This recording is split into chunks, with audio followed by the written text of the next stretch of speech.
Hey there. Today I am joined by Will from House Party Protocol to go over all of the four threat characters for yet another tier list. My name is Nate, and welcome to the Gamers Guild. Cool. Well, if you have not yet joined us for one of these new series of videos, I'm going to quickly go over all of the different tiers, what they mean to me at least, and why we're making this video series, and the rankings that we give them, kind of the justification behind that will be a little bit more extensively given once we actually get into it. But for the S tier characters, you can put them in any situation and they will do their job extremely well, or really almost any job. One of the prime examples of this is Valkyrie. She's a great three-threat character who's a little bit more durable than average, has a throw, has offensive capabilities like none other, especially at her tier, so really a great example of that. A characters, in addition to being seen in their own affiliation, can easily be taken as a flex character to help fill in spots in several different kinds of rosters because they are just one of the best characters at what they do. So a great example of this would be Hawkeye, who's just one of the best all-round range characters in the game. B is an average character who can help pad out the affiliation requirement for your squad while still being useful to your overall roster or strategy, or can be taken because they synergize really well with an out-of-affiliation leadership ability.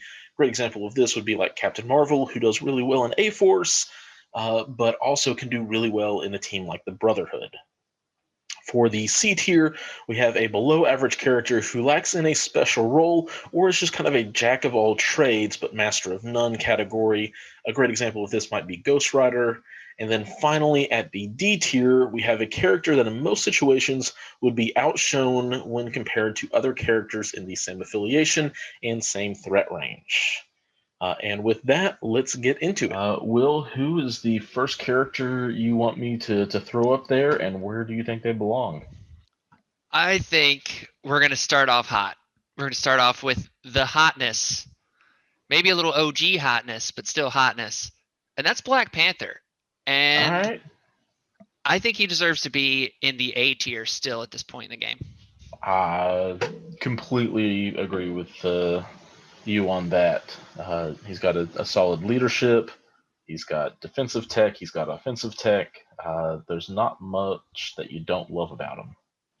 Yeah, and in terms of your qualifications, he can easily be taken as a flex character in pretty much anywhere. You're not going to feel bad when you have Black Panther on the table.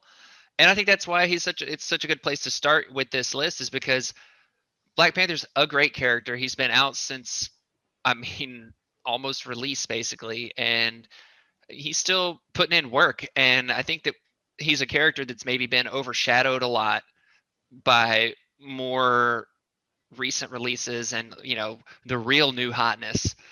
But Mm-hmm. I think that he's still worthy of the mantle, as it were. No, that's fair, and I think the control element that he has, in addition to offense, he kind of has everything for that you could want out of a character. He has control. He has offensive modification. His defense dice count blanks on his front side. He's kind of got the full package.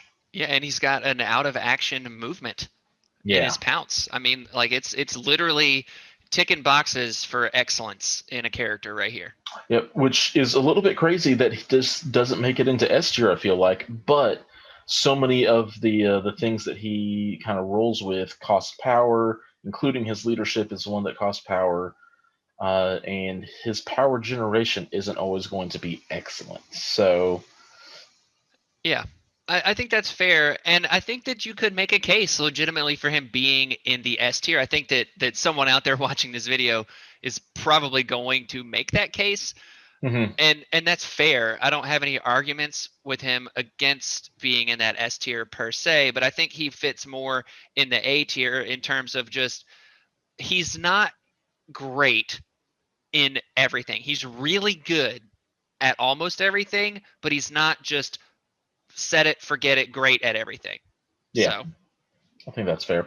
And you know what? I'm going to take the other character that has the pounce superpower, and I'm going to put Gamora in C. Uh, Gamora in C. I think there's arguments that people will make that she is probably worth putting in the D tier, and maybe some people might even argue that she's supposed to be B tier. I don't think that's quite the role for any of those situations. She is extremely mobile. She just naturally hits ridiculously hard with her strike because she's able to modify her, or because of any wilds she rolls, she gets extra hits. She has the pounce. She kind of has the Modoc spender where she's able to attack one enemy and then attack another enemy, and that doesn't have any range restriction. Unfortunately, she is just super duper fragile.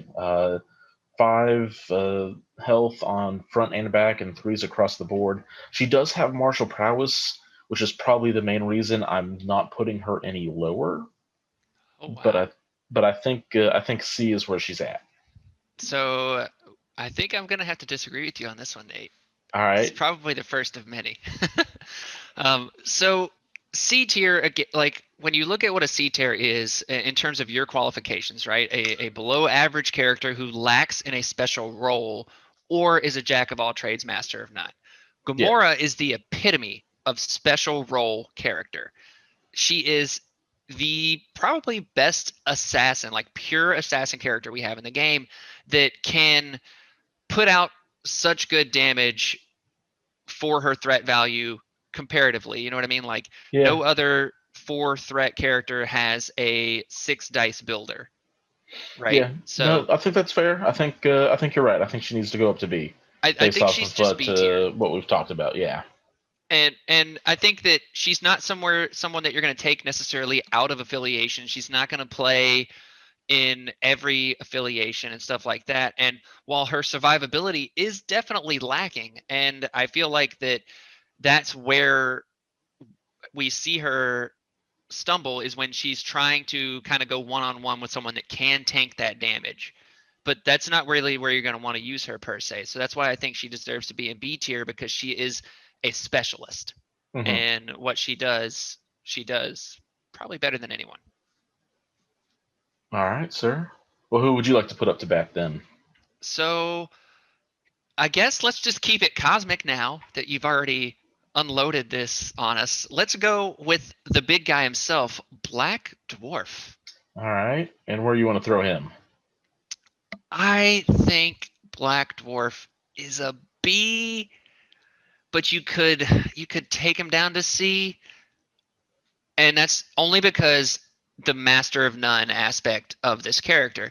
I think he's B tier, but he's probably the lowest B tier like that we could have because he's kind of one dimensional. Like he'll Hmm. he'll tank, he can tank, and that's really strong, and he can hit hard. And I did say that Gamora is the only 4 threat character with a 6 dice builder. I was wrong because then I go with Black Dwarf. So here we go, and that's fine. But it's just he just doesn't do anything particularly great. Like he can put out some damage, and he moves okay for being a short mover on that big base, but he's easily controllable, very easily controllable, and he doesn't really do anything particularly great. Hmm. So maybe I've talked myself into C tier. Yeah, I was about to say. I think dropping him, because there's some people who will make an argument that you take him in Brotherhood and it can bump him up into that B tier because he has that size 4 throw. But then you're just adding another really slow character into Brotherhood, which hurts. In the Black Order, you can take him as another member if you're really needing it. But usually, Black Order gets filled out really well with Thanos, Proxima Corvus for your affiliation. Uh, but Black Dwarf is a really good character, and again, the distance between the A to D tiers here is really minimal. Josh, who was on the last episode, just talked to me about how he played with Winter Soldier, who we put in the D tier, and said that he was an all star in that game by getting to pop off some shots with that superpower and dazing people mid activation. So it can absolutely like putting him down here at C is not necessarily, oh, this character is useless. It's just saying that because he doesn't have a defined role, or the role that he has doesn't necessarily fit with what he's able to do, because he's a character that wants to be in front of other people, and that's how his bodyguard works.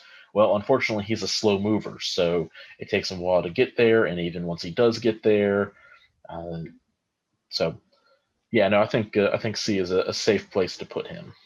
You think C is a safe place to put him? Yeah, I would agree with you, and it's just because there's just nothing that stands out. Other like he can tank. He's probably one of the best tanks in the game at this threat value. One of Hmm. so you know yeah. Yeah, no, I would. Well, you know what? Let's talk about the other tank in the room then, and that's the much smaller Captain America. I'm going to Yeah. put him at B because his overall kit is very specified. He does one thing, and that is stay alive and make sure that your teammates can stay alive. Hmm. And he does that one job really well.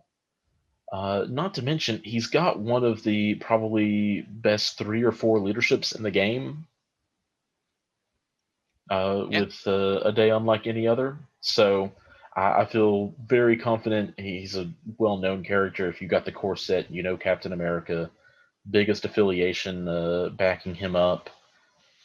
I don't really see a reason to put him into A because he's not going to be taken outside of Avengers, but I definitely don't think he needs to go any lower. Yeah, I don't think he's an A tier. Definitely not. Like if you just base it on his leadership and you think like that's the biggest part of his kit, then I guess you can make that case because he's the only Avengers leader we have right now. Hmm. So you have to have him in your list if you're going to play Avengers. And Avengers is the largest affiliation I believe we have right now.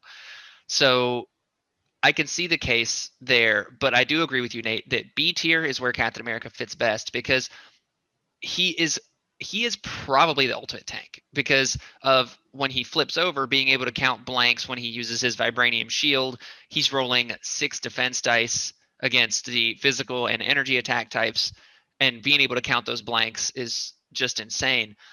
And I think that where we can kind of get into this like nuanced argument is, well, he does have some utility on offense, but it feels like you're just using him wrong if you're trying to do damage with Captain America. Like I feel like that the best opportunity that you have with him is to let him absorb the punches for your Gamoras so that they can Hmm. get in there and do those big swings. Yeah, and his spender, I don't remember what it's called. Shield slam. Cost Shield Slam costs 2 power, 6 dice, gets a guaranteed throw on it, which can be absolutely huge and should not go underrated. Because 2 power for a guaranteed size 2 throw is well worth it, whether that's clearing an objective or him just pushing in for 1 extra point of damage. Hmm. Absolutely. So now that we've talked about the good old Captain America, I think it's time to talk about someone who likes to cause a little mischief. And that would be the god of mischief himself, Loki. All right, And and where would you like to put 4 threat Loki? I'm going to put 4 threat Loki in the B tier. All right. And I'm going to put him in the B tier because while he is a little bit weak on the defensive side, he does have some nice defensive tech. His I am a Mhm. god is a lot stronger than I thought it was at first, and just I think than the perception that it has, it's a lot stronger than it maybe seems. And then he also has the ability to trickster, which is being able to move out of the way before he gets an attack, essentially. And then I think the Loki bubble with his God of Mischief, while within range 4 of this character, enemy characters must spend 1 power before using an active and reactive superpower. You have to play around that. And anytime Loki's in your list, if you want to play hard control, Loki is one of the best candidates for that. And it really makes your opponent have to factor in those things. And I mean, I play those web warriors all the time. And if I see Loki on the board, it really hurts because having to spend extra power on characters that already tend to be fairly power starved, it really hurts. And I think Mhm. that him being in a B tier and him being just very useful, and while you might not see him as a flex 4 in a lot of places, I think that he is a candidate to be a flex 4 because of his control elements, especially if you're trying to play that style of game. Yeah, he has the potential for it for sure. And not to mention that when he does get injured, he flips and his Loki bubble gets even better. So I don't. I think that he fits in that B tier character, even though you might not see him taken outside of Asgard very much right now or outside of Cabal very much right now. I think he is a candidate to flex into a lot of other affiliations and stuff. Okay. Well, I'm going to go ahead and do what I think is the only D tier character that we have in the game at the moment. Did you not have anything to say about Loki? No, I mean I think you nailed him. I think B tier is where he's at right now. Love it. A is I think A is a little bit generous. He's kind Yeah, of it would be fills this generous. unique role.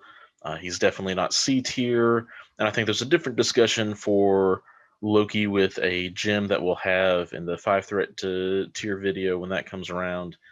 But no, I think otherwise you hit it pretty spot on. There's not a lot of places outside of Cabal or Asgard that you're going to really want to take him.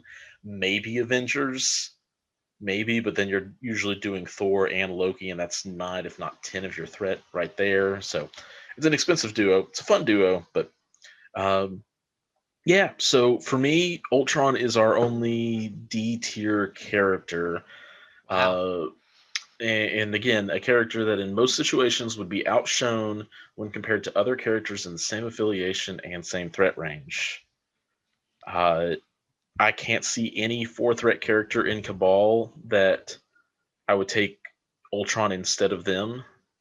And part of that is even just in the list building process. Like Ultron doesn't have a way to move other people around, which is something that you see other characters ranked higher usually. Uh, he's able to throw terrain, but that's it. He really, I think this is a character that was designed when drop off was a card, and being able to transport size 3 characters was a huge boost to what he was capable of.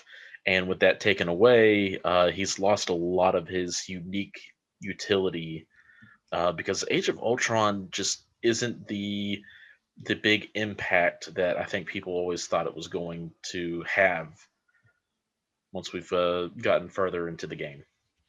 Yeah, I hate to say it because I like Ultron, but I agree with you. I think he is a D tier character, and it's just because that there are so many better options that do kind of what he does, but just that slight bit better, and that matters in a discussion like this. And while you can look at his stat card and you can see that he has the 4 physical defense and he has 4 mystic defense, which at the time was pretty good. It's pretty potent. I didn't think we had many characters at the time. And the core, I mean, he's the only one in the core set I think that had the 4 mystic. Hmm. So originally he was a pretty solid character, and the change to analyze and annihilate was pretty solid. But being pretty solid, a year and a half down the line, it just means that you're overshadowed by a lot of other characters. So Yeah. he's still a fun character to use, and I would encourage people to maybe give him another look out there because I do think that he is still fun to have on the table. But there are better options if you want to talk about it from a competitive sense. All right. And with Ultron being the D, who do you want to throw out? Well, I'm going to have to talk about my favorite person to dunk on, and you know who it is. It's Eddie Brock, Venom. So this one we probably will disagree on. I think Venom is a C tier character. Oof. All Maybe I could right. put him in B. Maybe I could put him in B. Okay. I just have had a lot of problems with Venom. So when Venom works, it feels really great. And playing Venom at a higher level, it it feels good, right? He has the ability to move a character. He has some hard control in the ability to move a character medium, and he doesn't have to have line of sight to them, and he can pull them towards him medium, which is great because From both of range his 4. attacks, right, from range 4 without having a line of sight is an important thing to note because it's gotten me a few times. Yeah. And that's really strong. That's really good.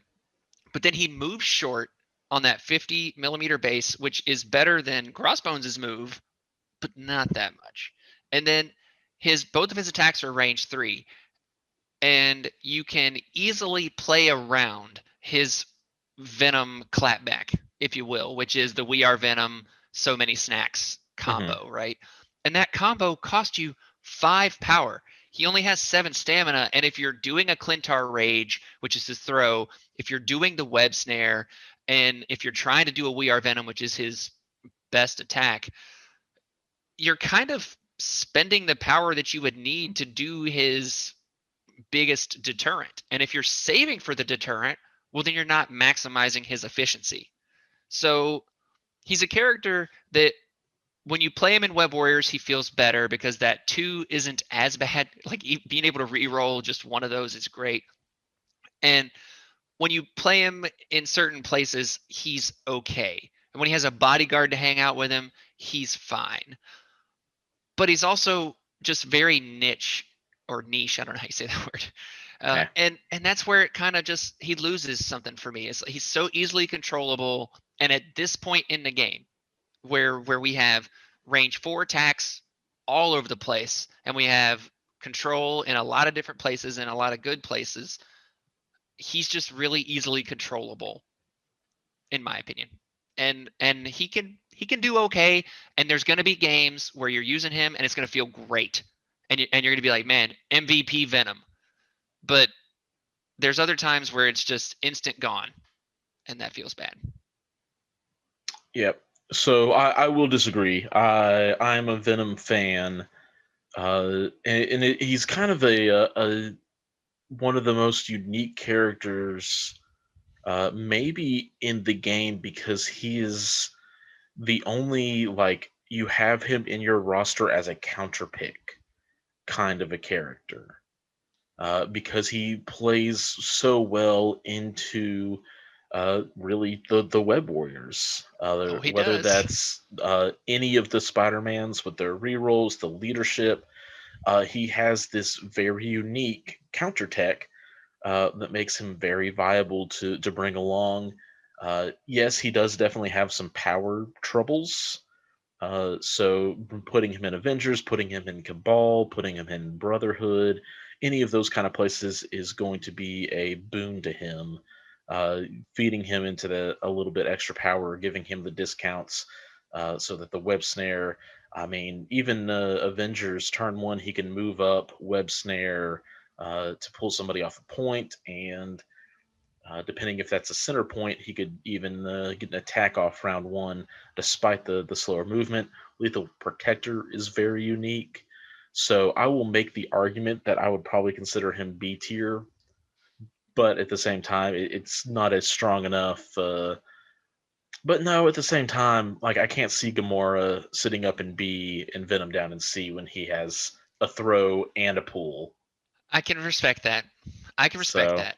I'm Well, gonna. so I know you're gonna put him in B, and that's fine. I can get on board with him in a B tier because I'm sure there's somebody out there screaming from the mountaintop, he's an A tier, and that's cool. But let me just throw this at you. In a vacuum, right? Like, okay, yeah, Venom in Avengers, yeah, that's great. Venom in Cabal, yeah, that's great. But are you gonna want to take Venom in Avengers over someone like Vision that we're going to talk about here shortly, or like an affiliated Wolverine, or some of these other characters that will have that affiliation, or I mean, obviously not an affiliated Black Panther. We already kind of had that discussion, but like that's kind of I think where like if you look at Venom and you try to say, well, yeah, but he's pretty good in this, but he's pretty good when he gets that. But I think it's in a vacuum though. Venom is just okay. I do I agree with you. He's got mean, some unique elements. I think he would eat any of the other 3 characters in the B tier on 1v1 that we I have right think now. Gamora would probably have an interesting. Yeah, you're probably right. He's probably B, and I just kind of Venom and I have a tumultuous relationship. Okay. Well, you know what? I'm going to go ahead, and we talked about Vision, and I think it's time we finally put an S tier character up on the board. And I think Vision is one of 3 different S tiers at the 4 threat rank. Uh, Beam Attack is his builder that can get a ridiculous amount of power because it has sap power. It's a guaranteed power per enemy hit, and it's range 4. B4, exactly. Ugh, gross. So that's already really good. He has defensive tech that only costs 2 power to use that can ensure that he's either getting 5 dice defense or 4 dice if the mystic is being attacked. Yeah. There's a little bit of trickiness that you can work around with throws and him not being able to be pushed, so he kind of shuts down Shuri in that way, which is cool. He's got a 2 power throw that's a size 3 medium throw. That's really good. He flies. That's really good. And then his spender has a very unique tech where not only do the opponents like get hexed and they're not able to roll in crits, they don't even count crits as successes. Yeah. Yeah. S tier all the way. There's nothing else that needs to be said. He's insane. Yeah, he real good. Also has I think 6 stamina both sides, so Yeah. he's durable in that front as well. Yes, Vision to S. Always. So I think now I mentioned him a little earlier as well. Let's talk about Wolverine. He's a little bit newer, and I think he's worth talking about. And I'm going to put him in the B tier. Okay. And I think Wolverine, because he has that 7 stamina and he has a 4 physical defense, that's really nice. And I think that kind of helps his durability quite a bit. And then you factor in his healing factor, and he kind of has some tools that, if we're going to compare apples to oranges, I guess, Venom doesn't, Venom has to do a lot to get that healing, whereas Wolverine, he gets the healing automatically, which is really nice. And then Wolverine, instead of pulling people towards him, he can go and get them with a best at what I do, which is a little expensive for being functionally a charge, but still, that's okay. He can go get them with that or a Berserker Barrage. He can also kind of get there from range 3 and be placed within range 1 to do more fun things. So while he doesn't have the control elements that a character like a Venom has, I think that Wolverine really deserves to be in that B tier because he is a very strong killer, if you will. Like, I think one-on-one in a lot of situations, Wolverine's going to win fights. Now, if you start piling onto Wolverine, if you start throwing mystic attacks at him, we're having a problem. But one for one, I think he's pretty good. And then, not to mention, he even gets a little stronger from a damage perspective on his injured side, which is really nice. Yeah, his injured side is its own kind of. He gets a little bit more glass cannony, but he also he kind of hulks out a little bit. All that damage gets converted into dice, and exactly at that point, he's probably going to have a decent bit of power built up on him. Very dangerous. I think he's on the lower end of the B tier. He does have a control element with his Berserker Barrage. It has a throw as long as damage is dealt, which is really nice, especially it's a size 3 throw, which can't be negated or just not talked about. It's worth mentioning kind of a thing. And him getting to count as size 3 is one of those kind of like both good and bad. Yeah. Because like, your Captain America can't throw me, but man, as soon as Vision throws me, it's going to hurt that much Feels more. Bad. But one of the things I think is huge for him is immunity to stun, which is a status condition I think is highly underrated as far as what it's able to contribute. So really, I really like it. I do think he's a little bit lower on the B tier, but still B tier. Cool. And I'm going to go ahead and talk about his battle brother, and I'm going to put Sabretooth down here in C. I think that's fair. Sabretooth, very similar to Wolverine. He has a long move instead of the medium move, but Wolverine has the charge, so they're about the same there. Sabretooth does have the 3s across the board on defense, which is not bad. He's got aggressive, so he can get into the fight.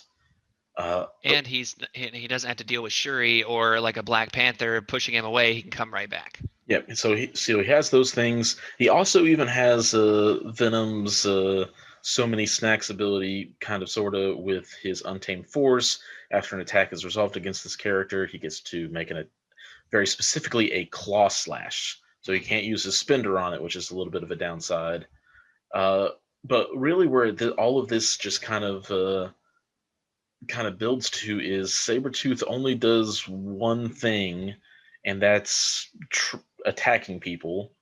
His healing factor is only one, so it's still helpful, but it's not just fantastic.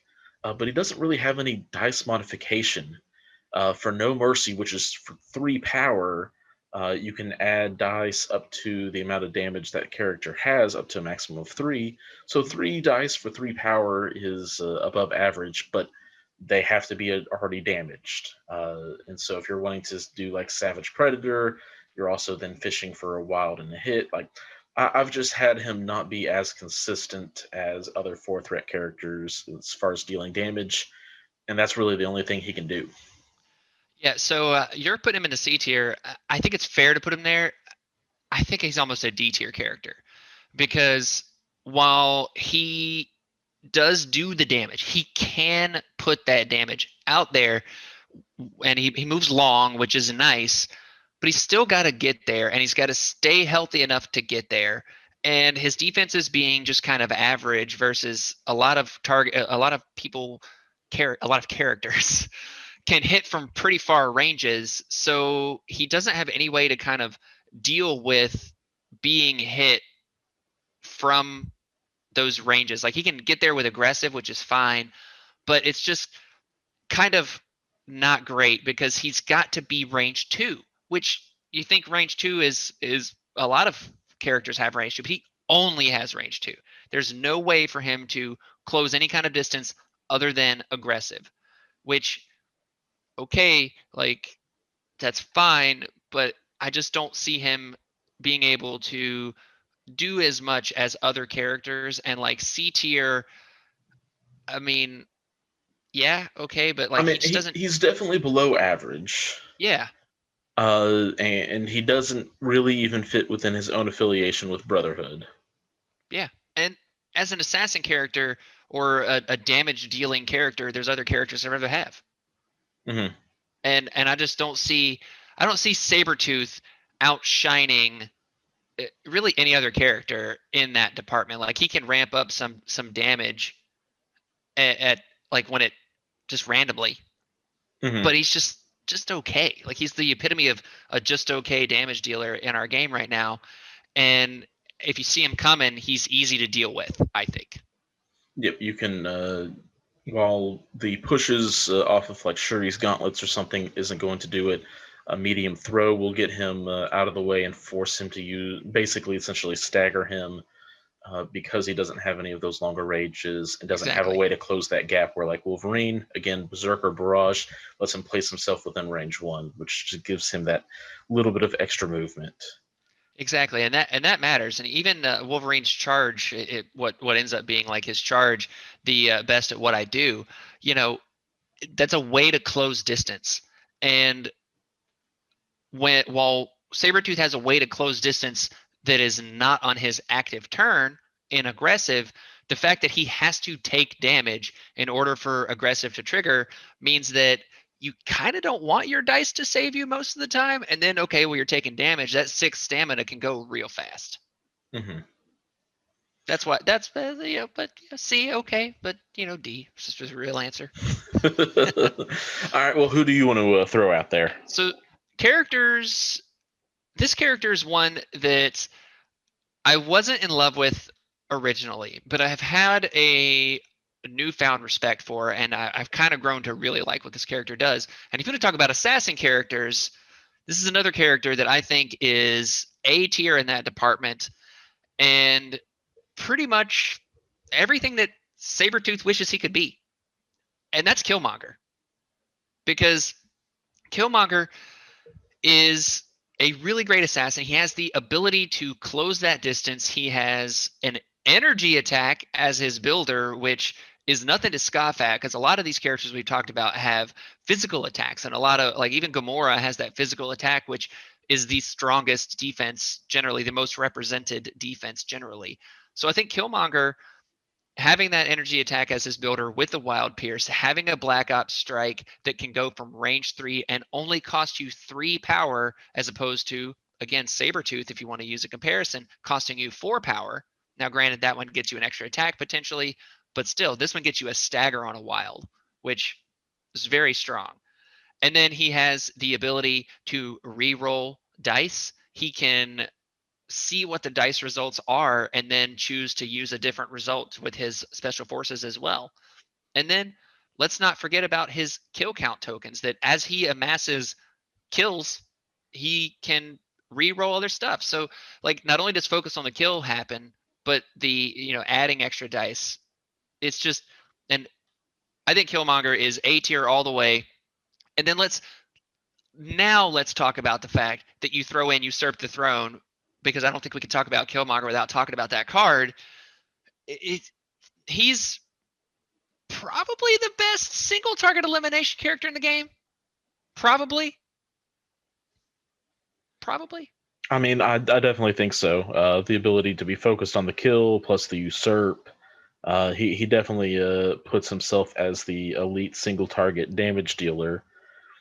Just out of curiosity, when did you come around on Killmonger? Because I remember in the early days, you were very much in the anti-Killmonger party, if I remember So correctly. you do remember that correctly, and so at first the reason why I didn't like to use him quite a bit was because I felt like that when you see Killmonger there, it's like, okay, well, he does one thing and that one thing is really strong, but he only does the one thing, so you can work around it, right? Like it's you see it coming, you can deal with it. But then as I got more games in with him and I saw some elite level against me Killmonger play, that just, I mean, it blew me away. I don't remember exactly who it was, but basically what happened is Killmonger kind of went around like cleaning up some dazes around the board against my web warriors, right? He was dazing people. And so he got those kill count tokens up, right? And Hmm. then once he had the kill count tokens up, he came and just smashed Doctor Strange. Just smashed him. And I was like, oh, that's how you play Killmonger. You kind of work those little kill counts up, then you come in for the kill with a Usurp the Throne on the big guys. I like it. And then also layer onto that, we had our fantasy draft league we did a while back, Nate, Hmm. which was really fun. And I ended up with Wakanda. And I played a lot of Killmonger and I really enjoyed it and had a lot of fun with him. And while I didn't always usurp at the right time, I had a great time with him and found a newfound respect for him there. Cool. So, while I definitely think that he is the best at what he does, sorry, Wolverine, Haha. at that assassin role, I think he's still B tier. I think he's still very good for what he does, but I don't see him being taken as a flex four in a lot of affiliations. In the Cabal, it makes sense. In Wakanda, he's part of that affiliation. It makes sense. But outside of those, especially with as far deep into the character selection process as we are now, I just don't see him being taken outside of those very often because enough affiliations will have somebody that is of the equivalent of Killmonger and an affiliation that they can take. So, like if you're playing Avengers, you probably take Wolverine as that same role. I think that's fair. I think that's fair. But I will say this. I will counterpoint to this, and that is you don't feel bad if you're trying to build a list that is kill focused, focused on the kill, if you will. You don't feel bad adding Killmonger in that. And I think that it's more just dependent on what your playstyle that you're going for in this case with a character like him. I put him in A tier because if you're trying to play a game of just slay out or have a character that's going to hold down and do the damage that needs to be done, I think Killmonger is in a league almost of his own. So Mhm. I get what you're saying though. I do appreciate that. But let's be real though, Nate. The flex four is a hard spot to fill in general. It typically is, and you're usually looking for characters that are in affiliation at that point, or are Mhm. going to synergize really well with that affiliation. So Exactly. I think I'm gonna. How about this? I'll bump Killmonger down to B, and I'll drop Sabretooth down to D for you. And speaking of that spot that is just the 4 flex that works really well in certain affiliations, not necessarily of their own, is Captain Marvel for me. Okay. Core box character, pretty solid all around, even when she's just throwing 4 dice with all reroll ability, is really nice and handy. A Force, she suddenly becomes quite a bit better, being able to easily pop off with the Binary form. binary form. Thank you. Got you. But also Brotherhood, an affiliation that is notoriously lacking any sort of energy damage dealing outside of Toad's acid spit. But you don't really want Toad within range 2 of enemy characters most of the time. If it happens, great. But they need kind of a dedicated energy damage dealer and one that is going to benefit from the amount of power that they can give her. Is Captain Marvel. Yeah, I think Captain Marvel fits perfectly in the B tier, and everything you said about her is great. But even just in general, if you look at a character that you need some range and you need a character that can ramp, then Captain Marvel is definitely a candidate for all of that. And also, I mean, having her in your list, and we've seen a lot more energy attacks come into the game. It's still not a lot per se, but we have a lot more energy attacks in the game. Captain Marvel's a big deterrent against those energy attacks because of her energy absorption abilities. Mm-hmm. So, yeah, I'm with you on that. Yeah, Guardians don't want to see her hit the table. No, they do not. Speaking of people that I want to see hit the table, though, Nate, I think we're gonna have to go another S tier here, and I think I hope you agree with me on this. And it's your favorite lady, and I'm sorry to take her from you, the It's all good. Enchantress. She deserves to be up there though.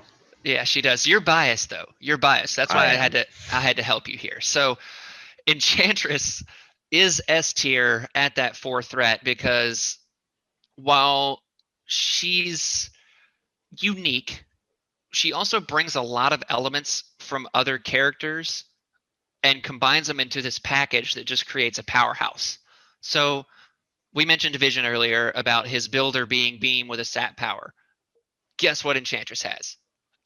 It's B3, so not B4, but that's really great. She has a Mystic attack that has some great effects. She has the ability to steal objective tokens from people. That's amazing. She has the ability to throw terrain of size 2. That's really great. Having a throw is great. That's a nice little bit of control there. She has the mind gem built in.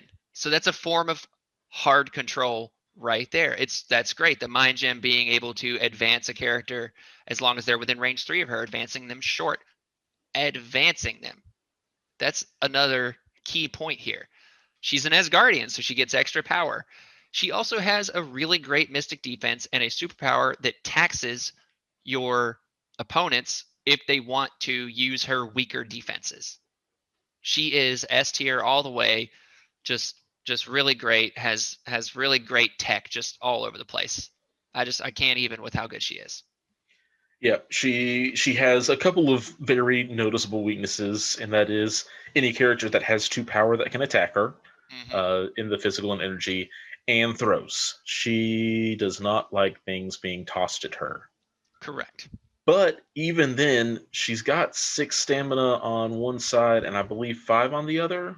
It's 5 on the other, so she is a little weaker in that regard. Little weaker, but still 6 is a pretty good place to start from. And early game, she's going to be in a wonderful spot. If you're able to feed her a power, she can turn 1 Amora's Kiss on anybody who picked up a center objective, which is extremely rude. Even if you're just having to use advanced R&D to get there, it's well worth it.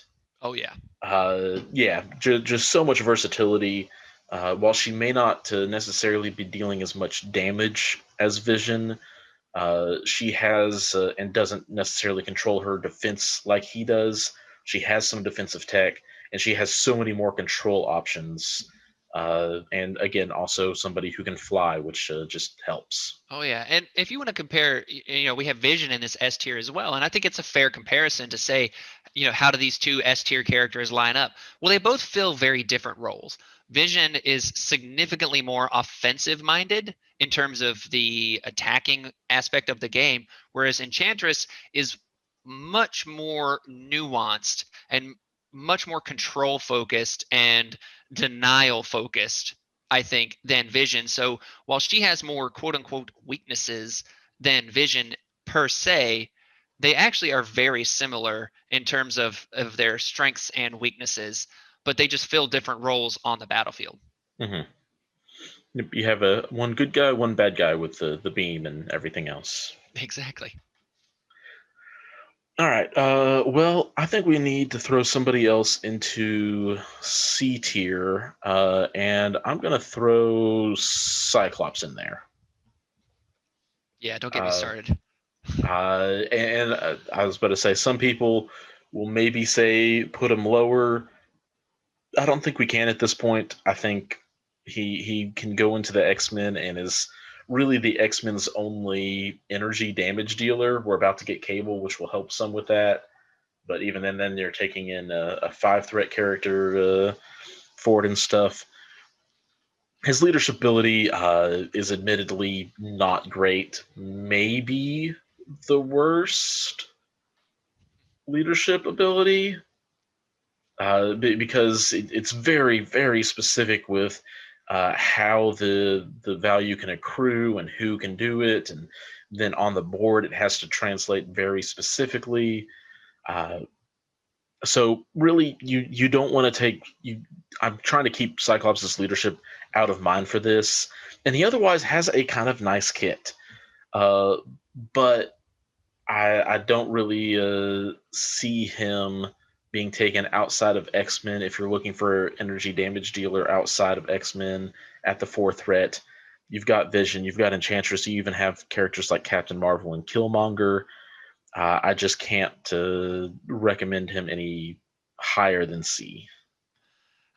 I I think I'm with you. I mean, he is okay. He's just okay. I think that the fact that he has energy is nice.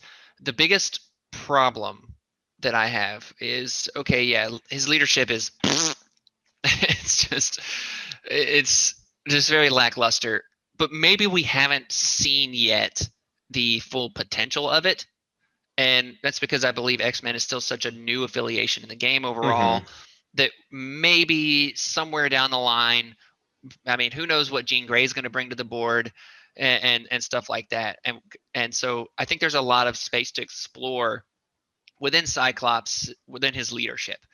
But as a character, his kit is interesting, but it's not special. Like I really do like his field leader. I've used Cyclops a little bit recently, and field leader can be really strong. Being able to have other characters advance and move around the board to get into a better, more advantageous position for them if they were maybe pushed out of position or something like that is really nice. But it costs so much 3 power, right? Hit Hmm. and run, also a very nice ability. But on a character like this, it's Is it just though? I mean, I like it. I It's like being able to okay. attack and move. I mean, again, it's just if you want to compare it one for one with charge, it's different, but it functions very similarly. It does, but usually I feel like the move into attack is on average more desirable than the attack and then move. I agree with you that I think it's more desirable most of the time, but being able to attack and move allows you to play objective a lot stronger, I think, than like because when you're charging most of the time, I feel like you're trying to maybe you're charging up to contest an objective, but then being able to stick and move, so to speak, hit and run, so to speak, is the ability. It's a counter to that. So somebody charges you, well, now I can go and contest this thing over here. Either Hmm. way, he's just the epitome of meh. And his optic devastation, when he first came out, I was like, oh man, this is gonna be great. It's B5, it's 7 dice, and that concussive force is just so lackluster. Like you see these other like big spender attacks that just do so much, and B5 can you could conceivably get 3, 4, 5 attacks off, but at the same time, it's only doing 7 dice. Dice are gonna dice more often than they're not gonna dice, and so it just feels bad. So I can relate to those people that say he's in the D tier. I think he's firmly in that C tier, though. Yeah. I rambled way too long about Cyclops. All right, who else we got? All right, so next up, let's talk about my favorite model in the game. Still, it's close now though. It's close now, but he's still my number one A1 Green Goblin. I mean, shout out to the crew for designing this model because it's impeccable still. And let's put him. Ooh, it feels so bad. In the C tier. I unfortunately agree with you. I thought I was going to have to talk you down from B or maybe even A, knowing you, but I think you're right. I definitely don't have a rational mind when it comes to Green Goblin because he's one of my favorite characters. He's incredible, but his kit is just ugh, in a lot of ways, and I don't mean that to say that like they got it wrong with how they designed him. Pumpkin bombs as his builder, range 4, 4 dice. I mean, it feels bad. It just feels bad having a character like this that needs power to work, and he doesn't have any way to just reliably gain 1 power. So many other characters we have out there have a gain a power when this attack is resolved, right?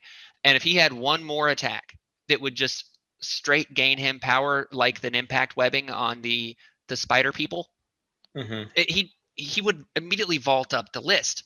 But because he has such a hard time gaining power, even with the ability to pick physical or energy, that gets tough. And then his bag of tricks, you're fishing for wilds. While the conditions are great, you're fishing for those wilds. His leadership is a very strong leadership, but it's filled full of an affiliation that has characters that need power, with maybe the exception of Kingpin. Like Kingpin's probably the only one that you can say doesn't need to have all the power that he could potentially generate. But that's a whole other discussion that we're going to have in a minute. Hmm. So his affiliation's really strong, but you've got to fill it with the right people to make the best use of it. We mentioned hit and run earlier. I like hit and run. It works on Green Goblin way better than I think it does on Cyclops. And then his ability to destroy terrain, really great, but you've got to have the power. I think he's a really interesting character because he's one of the few characters that we have in the game that drastically changes on his injured side to become this really great assassin character, more or less. Hmm. But he also has no defensive tech. He has so once he's flipped, he's got that 5 stamina. His defenses on the most common attack types get lower. So if he flips and you don't have priority, just kiss him goodbye if you're playing against someone that knows what's going on. So I really like his kit as an overall, but it's just not strong enough, I think, to make him a particularly viable character at 4 threat. Yeah, it's an interesting place because his leadership, in my books at least, while it's a very powerful effect, it's one of the lower ones because it costs a power.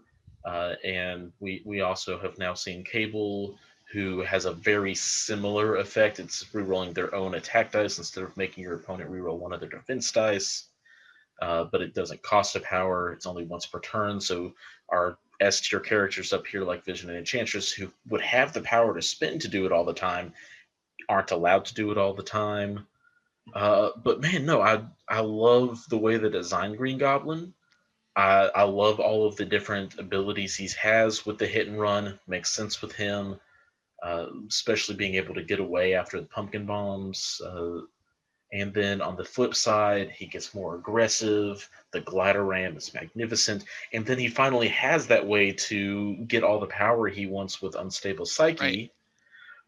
But yeah, he's just really missing the power generation on his front side. He's not in any affiliations that are going to feed him that power. He's just kind of in this rough spot where on the front, Night of the Goblin cost 4. On the back, it costs 3.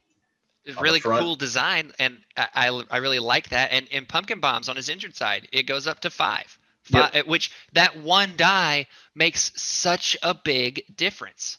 yep. One die And is on average one more power probably getting right. generated. And I think that Green Goblin, if we want to talk about design for just a second, he's a character that was designed with his injured side being the biggest contributor to his threat value. Mm-hmm. And I think that that's just puts him in a weird place. Yep, and he doesn't have twos on his defense there. 5 is a little bit low, so he definitely can get double tapped by a character during their activation, like Zemo or something. Mm-hmm. But where he's at, he just a little bit more power generation on his front side. He probably would have been just hunky dory, move up a spot. And this is also another character that I think suffers the same problem Ultron did, where drop off being Really gone really hurt him. It hurts his affiliation even because he Yep. has two size. Well, is Kingpin size 3? Yeah, I think he's a Kingpin. size 3. Yeah. Yeah. Two short movers on 50 mil bases. Yep. Where drop off would have been great for getting Venom into the fight, getting Mysterio in the fight, who's another. Mysterio really needed it on that 35 millimeter base. Kingpin needs it. So in addition to it just kind of bringing down the stock of Green Goblin, really hurts the affiliation as a whole. So I'd love to see a reverse special delivery where Green Goblin can drop off a buddy. That's right, 100%. Get on it, AMG. Yep.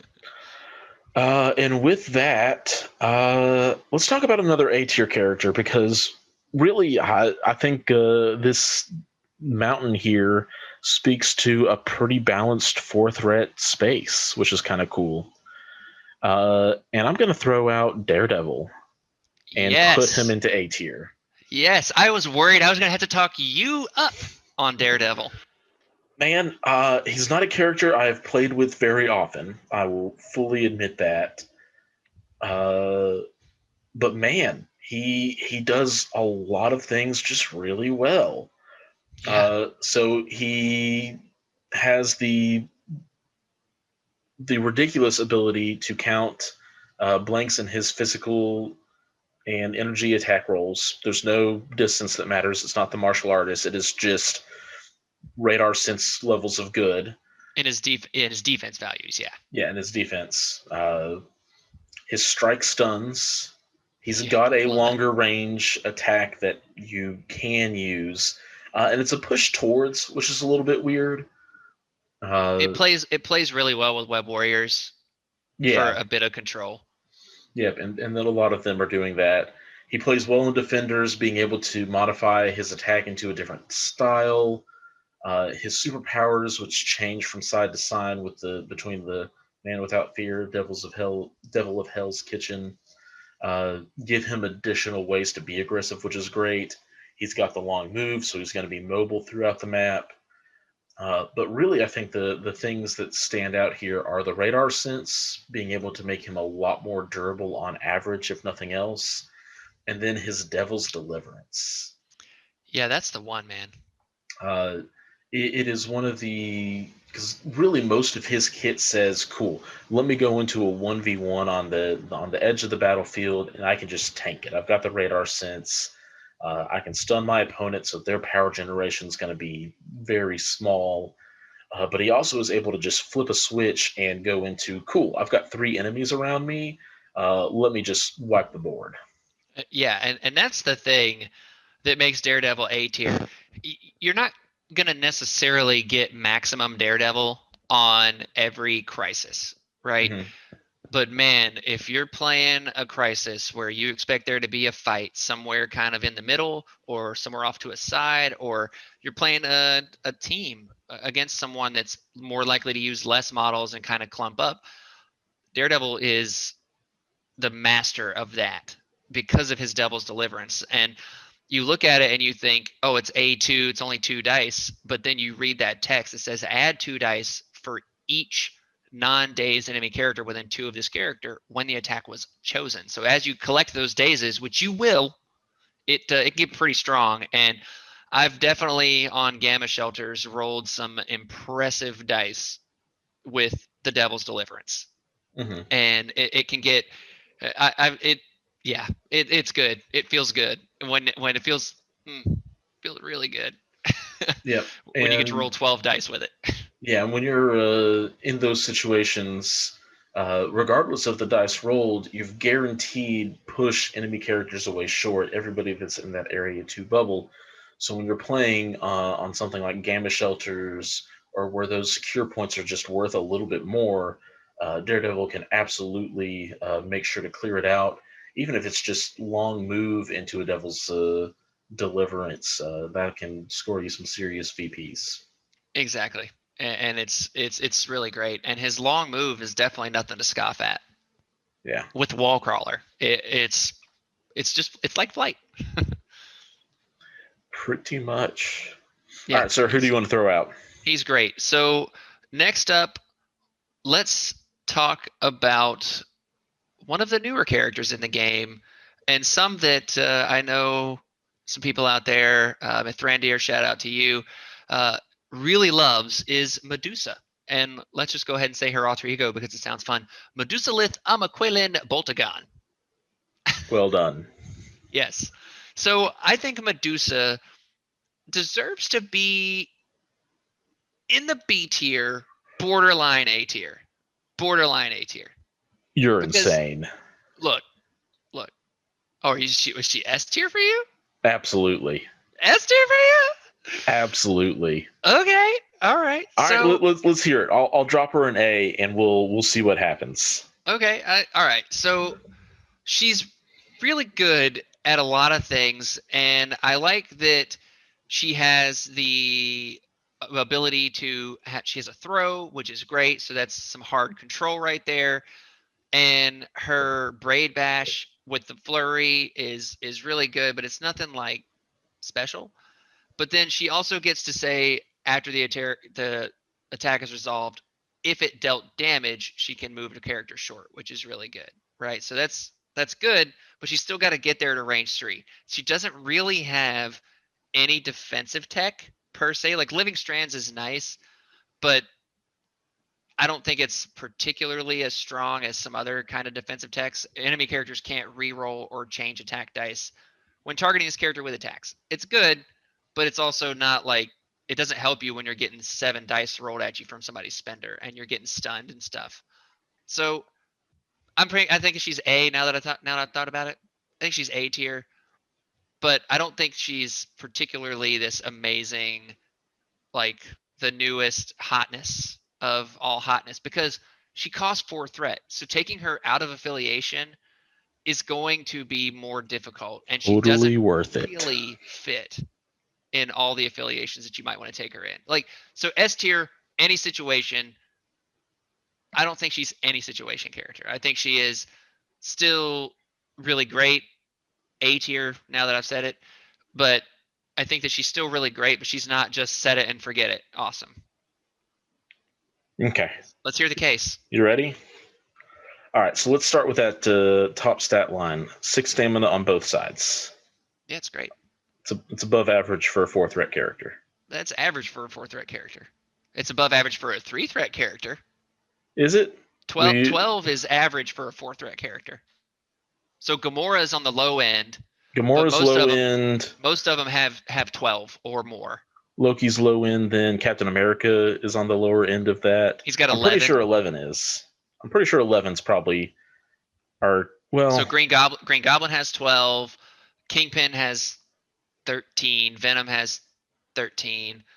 Ultron, I think, has 12. Vision has 12. All right, so I think maybe Killmonger, I think, has 12. So maybe 12 is the average there. 12 or 11 is average. Okay. But that's, I mean, look, 6, the difference between 5 and 6 is good. Yeah. There is something to be said for that, but she only has 3s on defenses. Usually with those guys that have that. 3s on defense with a what, though? Can't modify. She gets to reroll a defense die every single time, man. Oh, that's right. She does have the Inhuman thing. The Inhuman, yes. The guaranteed dice consistency I said she doesn't on have offense and defense. Yeah. So in addition to MODOK not being able to force rerolls in, or Killmonger, or whoever has rerolls, she's also able to get a reroll on defense for herself.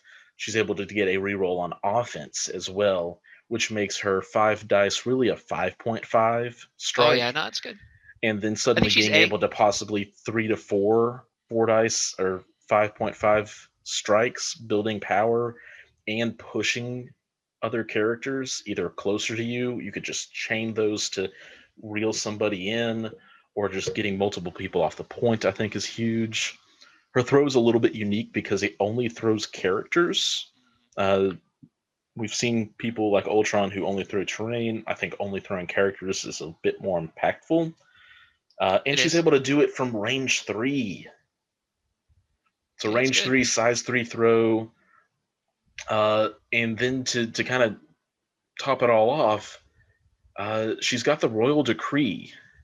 So since she's not able to only leapfrog herself over other models, she can then leapfrog other models around her. And we've talked about how important out of activation movement is. For only 2 power, she's able to do that with all of her close associates. And so she can do that in such a way where she pulls maybe a lockjaw that's behind her, puts the lockjaw in front of her, and then she leaps frog over the lockjaw. And then that puts her probably within range 3 of where she wants to start just braid bashing, and it didn't cost her an action to get there. Potentially, but that takes a lot of finesse to accomplish, and I think it's very situationally dependent. Whereas, like Medusa, being able to get her there to accomplish what you're talking about, it feels really strong. But that's such a like use case wise, I feel like it's way less than what you're going to see out of a Vision. Like Vision's going to be able to blast you from range 4 away and hit multiple characters. And guess what? If Medusa's clumped up all her buddies with that royal decree,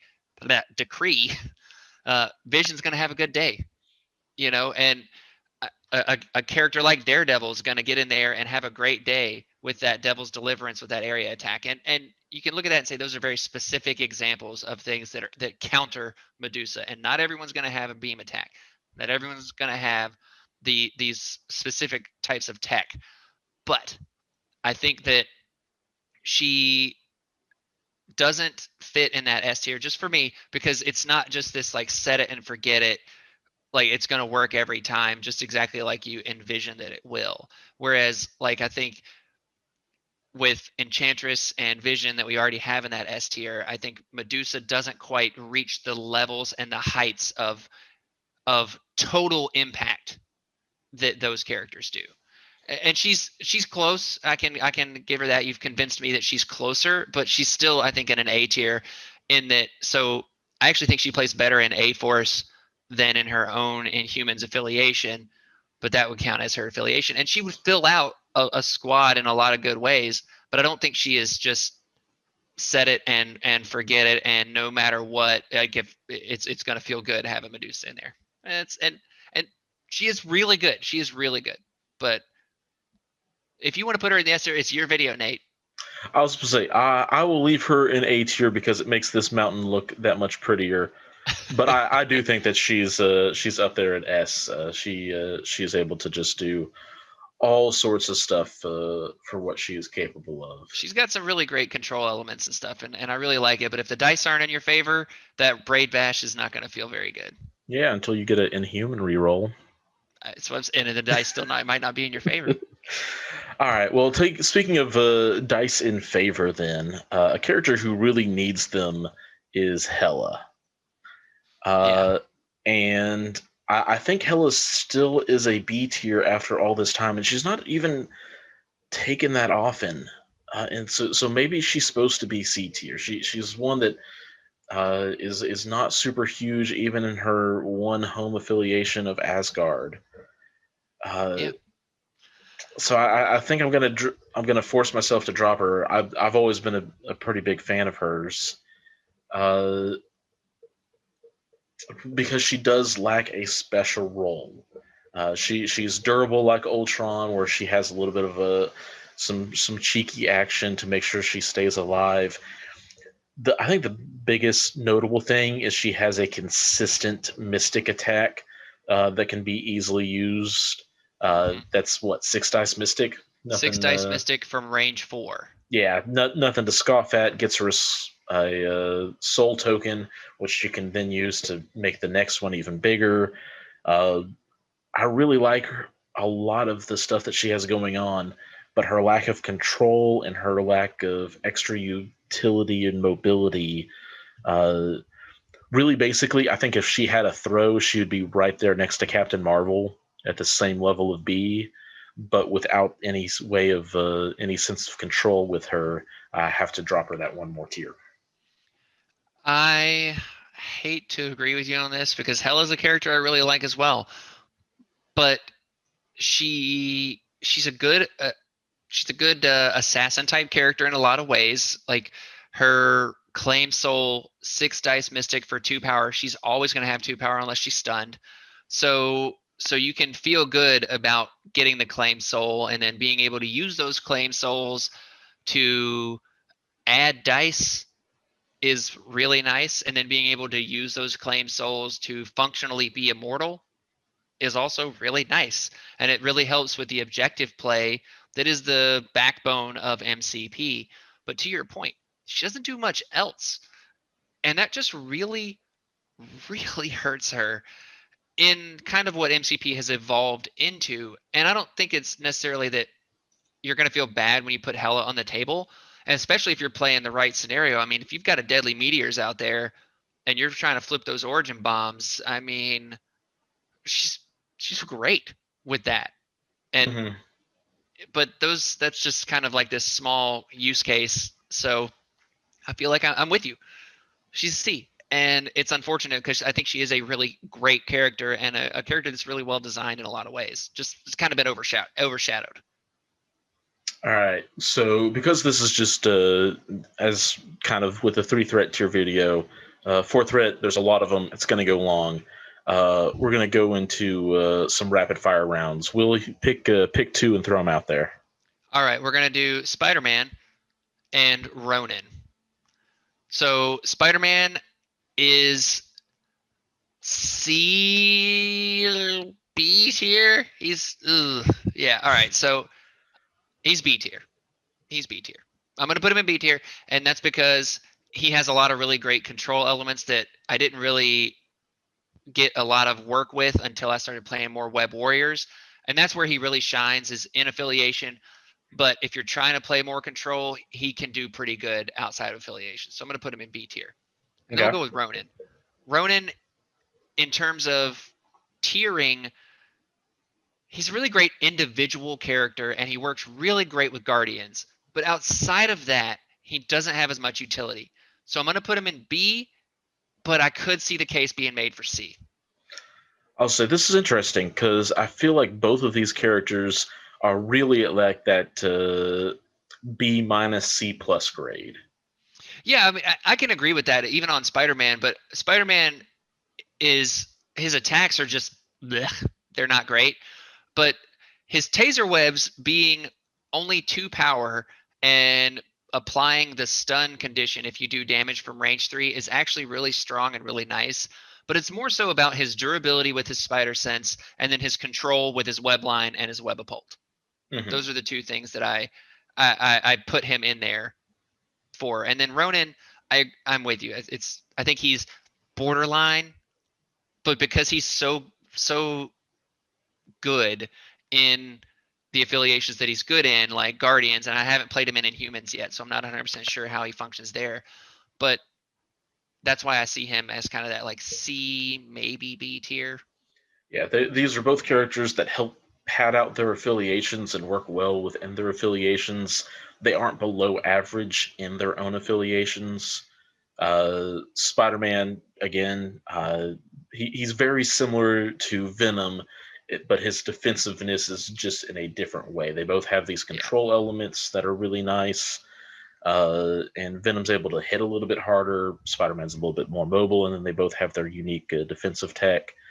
Uh, and then Ronin is just a really stout, all-rounder, jack of all trade kind of character, and that's why I'm gonna drop him to C Yeah, if I you're not think I too think he's opposed to probably it, C. because he hits medium well. He's got the medium move on a 50 millimeter base, which is well and fine. Uh, And I can't implore people enough to try all of these characters yourself. Ronin was one that I got to play in the draft, and he single-handedly won me a game by being able to throw Black Dwarf into my opponent's Magneto over and over again. Like, it's just these small things that just really do wonderful work. Uh, and with that, I'm gonna take the last two leaders here. Do it. I'm gonna throw Red Skull in A and Kingpin in B. All right. I need to hear your case for Kingpin and B. Okay. Uh, Where do you think he belongs? Am I defending, You're or defending because I think he's a C.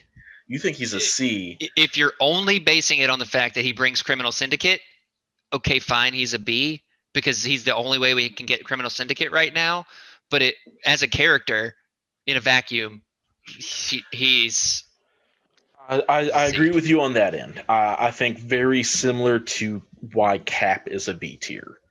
Is he brings a really strong leadership ability. It's not necessarily the criminal syndicate affiliation in particular, because I don't think the tactic cards are that stellar, but Illicit Network is a game-changing leadership ability that makes your opponent have to play the game differently when you're up against that affiliation. It is a game changing affiliation, but just having Kingpin on the table though is a little bit of a liability with his short move, his lack of meaningful control because he does move short. You know, the cane laser being so lackluster, and like he's got the throw and he's a stout guy, but like it's just he just doesn't do enough and he doesn't have the ability to get there to make a meaningful impact for me, which is why I put him at C. Yeah, you definitely want to make sure he's lined up on the correct uh, objective for secures, because Choose the secures secures. are where the illicit network comes into play. And then once Kingpin can get lined up on one of those B secures or E or C secure, I think he really comes to his own, because sure, that first turn he's got a double move to get into position, and you hope that he doesn't get pushed out of position too much. But even if he does, even if his turn is a double move, wow, no, that doesn't sound good with your See? fourth threat. See? Uh, uh, but at the same time, Illicit Network is just so good, It and he himself is so durable. it's great on Gamma.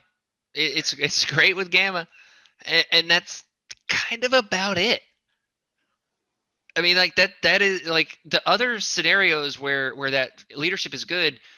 They're all fine. Like if you have Criminal Syndicate and you're playing Kingpin and you're on, let's say, Infinity Formula, right, that B shape, or if you're on the Extremis consoles, which is that D shape, and you've got a close enough one where you can just park him and not feel bad about it, you're still parking 4 threat worth of your list on a place that's not maximizing what a 4 threat character could be doing, what so many of these other characters that we have on this list could be doing, right? Hmm. And I think that Kingpin just needs something more in that affiliation to make it feel good, because like on Gamma, it's going to feel great. It's going to feel great playing Criminal Syndicate. But outside of that, it's going to take a lot of work as a Criminal Syndicate player to feel like you're getting the most out of Kingpin. Yeah, it's tough because, again, similar to kind of Captain America, where Captain America on his own is not a character you'd ever consider taking out of affiliation, but he is the Avengers leader, and his leadership is huge for the team as a whole. I would rather have Captain America out of affiliation than Kingpin out of affiliation, though, because Captain America brings something to the team in the form of potential for the throw and the shield slam, which, Kingpin, you can pay for it and get the throw, which is fine. But durability, I'd argue that Cap's even a little bit more durable than Kingpin over the course of a game because of his ability to count blanks on his injured side, and also the ability to bodyguard and keep your more important models alive.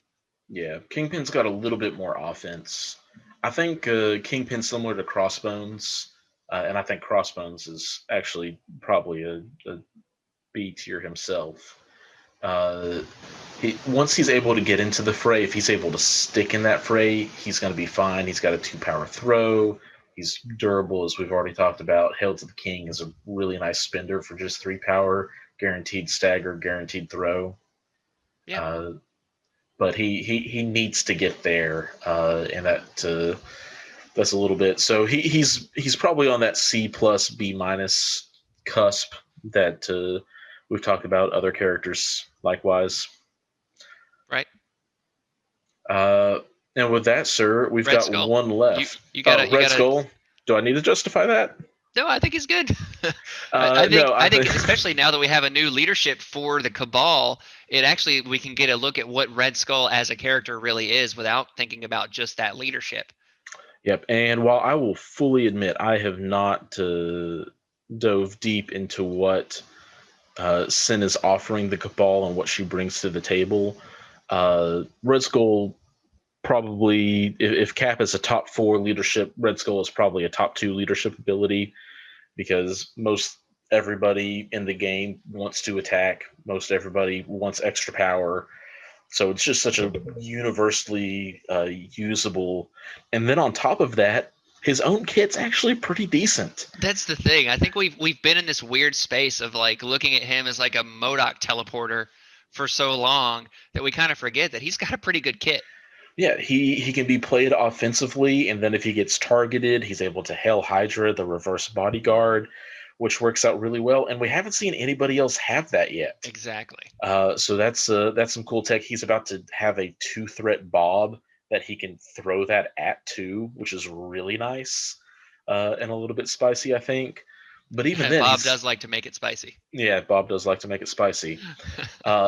He's got 2 spenders. One of them is a little bit meh. The 1 power for I think a range 4 5 dice energy attack off the top of my head. With the sat power, so you got a chance to either just with your leadership get that power back, and then possibly more with the sat power. But even a 5 dice strike with a push on a wild is great. And then his Unleash the Cube is fantastic. If you need extra power, he can get it, spend an action, probably take a point of damage in the process, but get 3 power. The ability to move other teammates or himself is also really good. Great opening moves can be just take the action to get the power, move somebody else up, and he still has that power so that he can move medium and interact with most objectives somewhere on the table during the setup. That one move will put him to where he needs to be. Cool. And last but not least, the one and only Corvus Glaive. And this one I think it's tough for me, and I'm glad you got stuck with him, I guess, because I really don't know where to rate him as a 4.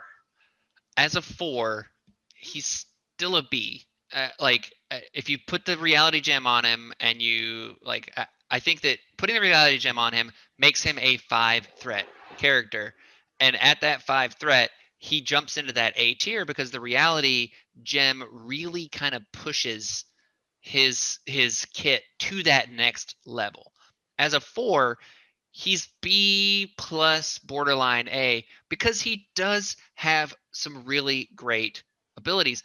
His death blow is expensive, which is why that reality gem really helps him. But being able to advance medium, and then if you rolled a wild on 7 dice, which is statistically I think 60 something, maybe 70% likely, I think something like that. If you roll that wild, you get to make another strike attack that has a wild pierce. So in terms of like putting out the death, Corvus Glaive is pretty good, and that allows him for some really interesting objective play. He doesn't really have any forms of control, and in a vacuum, Corvus Glaive without Proxima, that's kind of why I put him in that B tier, is because he functions so well. They function so well as a pair that taking Corvus without Proxima, you can get away with. The other end of that, taking Proxima without Corvus, does not feel good. Yeah, I think if you have them both on a list, it bumps them both up a rank easily. And then if you have Proxima and the Reality Gem, personally, I think, and we'll talk more about this next week, I think that puts Corvus into S, especially and mostly only because he also has Glaive's Edge, which is I think that's fair. Glaive's Edge being able to turn blanks into successes. It's the MODOK killer for one thing. but also just we see so many characters who are able to count their defenses and be like, oh, cool, my blanks count as successes now. Great. Uh, Being able to do that on offense is that much more impactful. Exactly, and that's the thing. You have to make a choice with him at a 4 to death blow or Glaive's Edge with a strike. That's kind of generally what you're having to do with him. And the best case scenario is you death blow with a Glaive's Edge, and you get to do that when you have the reality gem on him, kind of more consistently. Yeah, more consistently. But on his own, he's got the invulnerability, so he's got some pretty stout defenses. Because basically he gets to roll 4 defense dice and count 1 as a block always. Not exactly, because it's always he's more likely to get chipped in on. But Right, he's susceptible to chip damage, but he's very very hardy against kind of the others in that B tier area, maybe except for Gamora. He's not going to go down easily yeah, because of his immortality. Yeah, he's able to hold his own pretty well between the death blow, between the strike with the pierce. Always good. Exactly. But the thing that really makes him unique is the husband of Proxima Midnight. He pairs really well with somebody else. And with that pairing, it definitely takes him up a little bit further. So we put him probably B plus kind of territory. Yeah, I think that's fair. All right, and with that, this is our 4-threat tier list. Again, as I have said many times now, this is what we think. Obviously, even Will and I here, we're not in complete harmony on all these characters. But again, it makes a pretty nice curve, which speaks well of Marvel Crisis Protocol. And also, again, the difference between A to D is not that much. I won't say S because these two real good, but B to S is not that far off either. Yeah. So just because something is S tier does not make it always the best for every situation, kind of a thing. That's right. And even some guys in those B tiers, A tiers, even C tiers, you can play a match and they can feel like they belong in that S tier. That's the way the dice are going to fall sometimes, or just how it goes. So play with them all. And we're still friends after this Medusa debacle, right? Well, we're gonna play a game where I play Medusa, and you'll tell me. All right, we'll see it. It's gonna happen. I'm gonna bring all the beam attacks. You're welcome. You do it. So with that, thank you guys for watching. As always, there's just so much awesome support from the community. Right now, also, if you were looking to pick up some of these models or looking to pre-order some of the ones that we don't put on here because we haven't got to play with them ourselves yet, take a look at Tritex Games. If you use the code TritexGGCP5 at checkout, gets you an extra 5% off, which is always good, saving you a little bit of extra money. As well, I want to always say thank you to the members of the Guild Hall, the Patreon supporters, for what you guys are doing to help support this channel. There are just so many different things that I want to be able to do and don't always necessarily have the time, but the extra resources provided are super helpful in making that happen. So thank you guys so much. And finally, let us know what major errors we have made in this tier list. That'll, as long as you're also subscribed to the channel, that comment will enter you in this month's giveaway. Right? So thank you all for watching, and until next time, keep on gaming. Peace.